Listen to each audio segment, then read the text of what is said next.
नमस्कार दोस्तों, आपका स्वागत है।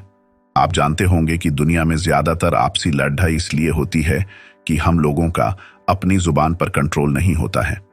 हम ये समझ ही नहीं पाते कि कहाँ हमें बोलना है और कहाँ चुप रहना है। बहुत सी जगह ऐसी होती हैं जहाँ यदि हम चुप रहे होते तो हमारे जीवन में बहुत कम परेशानी होती है। अब इसका ये मतलब भी नहीं है कि आपको हर जगह चुप रहना है। यदि हर जगह चुप रहोगे तो लोग इसे आपकी कमजोरी समझ सकते हैं। आज हम वहीं जानने की कोशिश करेंगे कि कहाँ हमें चुप रहना है, या कहूं कि कहाँ हमें नहीं बोलना, ताकि हमारे लिए समस्या कम से कम हो।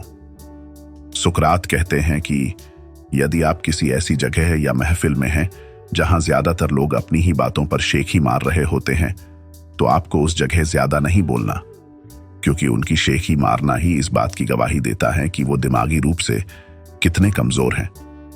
क्योंकि जो व्यक्ति ये सोचता है कि वो सब कुछ जानता है, वो वास्तव में कुछ नहीं जानता है। और यदि ऐसी जगह पर आप बोलते हैं तो ये आपका अपमान है, क्योंकि वहां किसी में इतनी शक्ति नहीं है कि वो आपकी बातों को समझ सके। इसलिए भैंस के आगे बीन बजाने से क्या फायदा। दूसरी जगह जहां आपको चुप रहना है या बहुत कम बोलना है, वो है जहां किसी का लड़ाई झगड़ा हो रहा हो। देखिए, आपको एक बात समझनी होगी, दो समझदार लोग कभी भी नहीं लड़ सकते, क्योंकि वो विवाद भी होने पर एक दूसरे को समझने की कोशिश करते हैं। लेकिन फिर भी यदि आपके परिचित का किसी से विवाद हो गया है और आपको वहां जाना प्रेरेच रहा है, तो आपको चाहिए कि आपको वहां चुप रहना चाहिए, क्योंकि समझदार व्यक्ति का बेवकूफों की महफिल में बोलना उस समझदार को भी बेवकूफों की श्रेणी में डाल देगा। तीसरा है चुगली करने का स्थान। यदि कोई व्यक्ति आज आपके सामने किसी की बुराई कर रहा है, तो यह संभव है कि वो कल किसी और के सामने आपकी भी बुराई करेगा। इसीलिए ऐसे किसी भी व्यक्ति के सामने ज्यादा ना बोले, और यदि संभव हो तो ऐसे व्यक्ति के पास बैठे भी ना, क्योंकि ये बातें करना कमजोर दिमाग की निशानी होती है। और यदि आप ऐसे लोगों के पास बैठते हैं तो ये आपकी बुद्धिमत्ता का अपमान होगा। चौथा है अधूरी जानकारी का होना।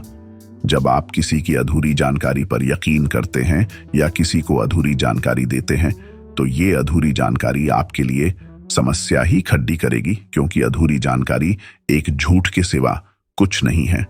इसलिए किसी की बात पर यकीन करने से पहले आपको चाहिए कि उसकी पूरी जानकारी जुटा ली जाए, ताकि उस बात के बारे में यदि आप कहीं बोले तो आपको शर्मिंदगी ना उठानी पड़ जाए। पांचवा है किसी अपने करीबी व्यक्ति का दुख दर्द सुनते समय आपको यह समझना होगा कि यदि कोई व्यक्ति आपसे अपनी परेशानी को बता रहा है तो वो आप पर भरोसा करता है। इसलिए आपको भी चाहिए कि आप उसके भरोसे को टूटने ना दें। इसलिए उसकी बात को ध्यान से सुने और उसे उस दुख से निकालने के लिए अच्छी सलाह दे। और यदि आपको उस बात का कोई तजुर्बा नहीं है तो आपको चाहिए कि आप चुप रहे, क्योंकि ऐसी स्थिति में आपकी गलत सलाह उसकी जिंदगी बर्बाद कर सकती है। छठा है जब कोई आपकी फीलिंग को वैल्यू ना करे। जब सामने वाला व्यक्ति आपकी फीलिंग को ना समझे तो आपको उसी समय सावधान हो जाना है, क्योंकि ऐसे व्यक्ति को यदि आप अपनी फीलिंग बताते हैं तो वो उसका फायदा ही उठाएगा। इसलिए आपको चाहिए कि ऐसे लोगों के सामने आपको चुप ही रहना है। सातवां है जब कोई व्यक्ति आप पर क्रोधित हो या आपसे झगड़ा कर रहा हो।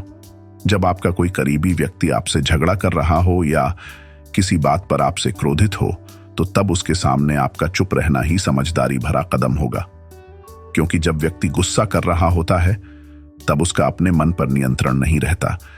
ऐसी परिस्थिति में उनके क्रोध की अग्नि में अगर आप भी कूद पड़ेंगे या उनसे झगड़ा करने लगेंगे, तो जो बात कल सुलझ सकती थी वह और भी ज्यादा बिगड़ती चली जाएगी। उस समय सब सहकर अगर आप चुप रहेंगे तो वह खुद ही मन यह सोचकर पछताने लगेंगे कि उन्होंने आपके साथ गलत किया, और वह शर्मिंदा होकर खुद ही आपके पास चलकर आएंगे और आपसे माफी मांगेंगे। अनेक बार बुद्ध ने यही तकनीक अपनाई थी। यदि कोई उन्हें गाली भी देता तो वो ये कहकर आगे बढ़ जाती कि मुझे आपकी गाली स्वीकार नहीं है, आप इसे अपने पास ही रखिए। यदि कोई व्यक्ति आपको कुछ देना चाहे और आप लेंगे नहीं, तो वो उसके पास ही रहेगी।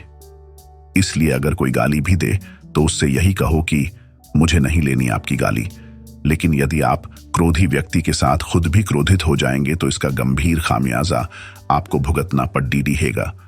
8वां है, जब आपका किसी चीज से संबंध ना हो और आप ये भी जानते हो कि मेरे बोलने से ये बात और बिगड़ सकती है, तो आपको चाहिए कि आप ऐसी जगह चुप रहे। मैं आपको एक बहुत ही जरूरी बात बताता हूं। जिस ईश्वरीय ताकत ने हमें बनाया है, उसने भी इस बात का हमें हिंट दिया है। आप जानते हैं कि हमारे शरीर में उसने बोलने के लिए एक जुबान दी है और सुनने के लिए 2 कान दिए हैं। अब आप कहेंगे कि इसका क्या मतलब है? इसका मतलब है कि 2 कान हैं तो 2 बात सुनो, और जुबान 1 है तो 1 बात बोलो। यानी ज्यादा सुनो और कम बोलो। आप ज्यादा काम बोलेंगे, उतनी ही कम समस्या अपने लिए पैदा करेंगे। ये थे हमारे आज के विचार। मुझे पता है इसे सुनते ही भाग रहे होंगे तुम सब लोग।